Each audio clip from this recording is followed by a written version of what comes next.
sommes le 28 juillet et nous allons au parc animalier de Sainte-Croix.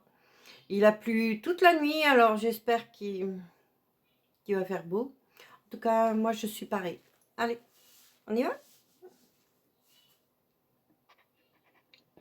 Nous voilà donc tous dans le parc animalier de Sainte-Croix, mes 3 enquêteurs de terrain et moi-même, ainsi que tout le reste de la tribu. Cela nous a fait une belle sortie en famille. Nous avons pris de très nombreuses photos et films. Je vais dans cette vidéo te présenter ce lieu, histoire de ne pas me répéter dans mes prochains documentaires. En 1980, Liliane et Gérald Singer, propriétaires de la ferme du domaine de Sainte-Croix à Rhodes en Lorraine, transforment leur terre en parc de vision.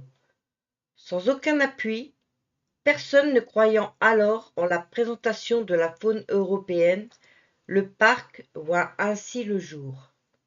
Plus de 40 ans après son ouverture, le parc animalier de Sainte-Croix est aujourd'hui le premier parc de faune européenne en France.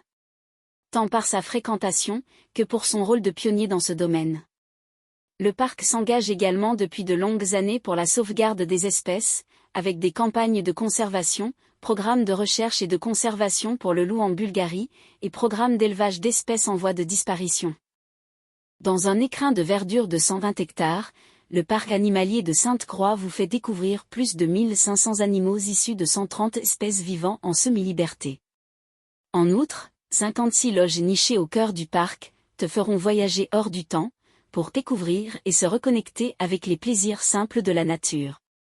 En effet, tu peux passer la nuit dans une cabane aménagée et sécurisée, au cœur de l'enclos de certaines espèces, les loups par exemple. Pour moi, ce n'était pas facile. Le terrain n'est pas encore tout à fait adapté pour les fauteuils roulants. Mais j'ai pu constater que beaucoup d'efforts d'adaptation ont été faits. Il faisait très chaud et certains animaux ne se sont pas montrés. Les cerfs étant très loin par exemple.